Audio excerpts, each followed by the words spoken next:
medyo mag-adobo tayo guys ng paa, pero ihalo na rin natin to. Yan, tapos mamaya lagyan natin siya ng egg. Ulit-ulit na lang tong upload natin kasi walang choice. Wala, natawa yung anak ko guys. Ulit-ulit talaga to. Lagi na ako nag-aadobo, mga ganun-ganun, pero that is our life everyday. Sinong nakarelate everyday, yan ang ating ginagawa. Bell paper.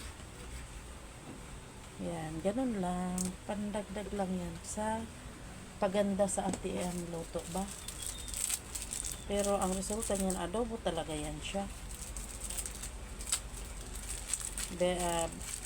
Pamintang durog. At maglagay tayo ng siya ingredients, ang sibuyas at bawang. Halos lahat ng lutuin natin, yan talaga ang hindi mawawala, ang bawang at sibuyas. Di bale nang mawala yung ibang ricados, wag lang ang bawang at sibuyas. Yan ang pinaka main ingredient sa ating mga niluluto araw-araw guys. Kaya ako, kahit gaanong mahal yan, mas gusto ko marami kasi ganyan. Tsaka wala tayong bawang dito. So yan po, oh. Ganun lang magluto ng adobo guys, na mabilisan. So ilagay na natin lagyan na natin siya ng seasoning at tsaka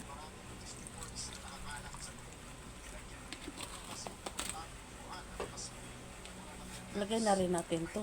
May tira kasing ganito, sayang, kaya ihalo na rin natin. So ayaw nang lumabas.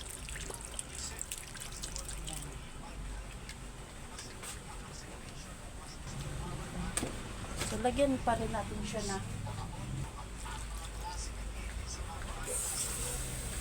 sabaw yan guys, kasi yung ating paa ng manok ay medyo matagal-tagal yan. So yan lang po ang ating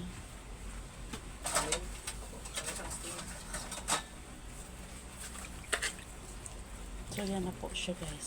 Salang lang natin yan after 10 minutes or 15 minutes, malambot na yan. Kompletos ricados na siya, may timpla na. So mamaya lalagyan natin siya ng egg para palutuin natin yung egg dito at babalatan natin din ihalo. So diba, hugasan lang natin yung egg. Yan na po siya, nakasalang na guys.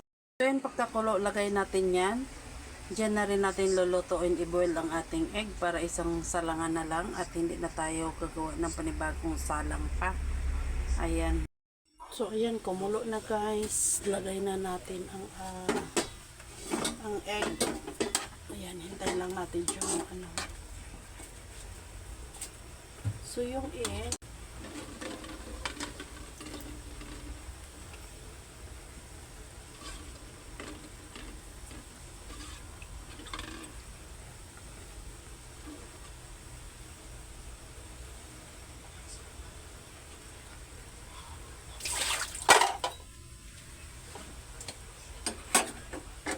so palutuin muna natin bago natin balatan. Pwede na rin tayo magsalang ng ating sinaing guys. Ayan, ganito ako magsaing. Ayan. Pagkakulo niyan, papatayin mo yan. Yung apoy, patayin mo lang at paalsahin mo muna. Pag natuyo na yung bigas, saka mo ininan. Ganon po ang pagsasaing. Lalo na pag nasakalan ka, para hindi masisira ang kalan mo, matapunan ng sabaw. Malambot na yung paa at balatan muna natin yung egg. So yan na po, nabalatan na natin ang ating egg. Ibabalik na natin siya dyan. At yan po ay luto na guys. At konti na rin yung kanyang sabaw. So pwede na yan. Ayan, maraming salamat sa nanonood. Sana nagustuhan nyo ang ating paulit-ulit na upload guys.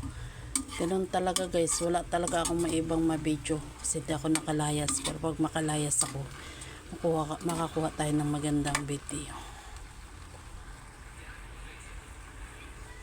Ayan po. Paa ng manok at itlog ng manok magkakasama.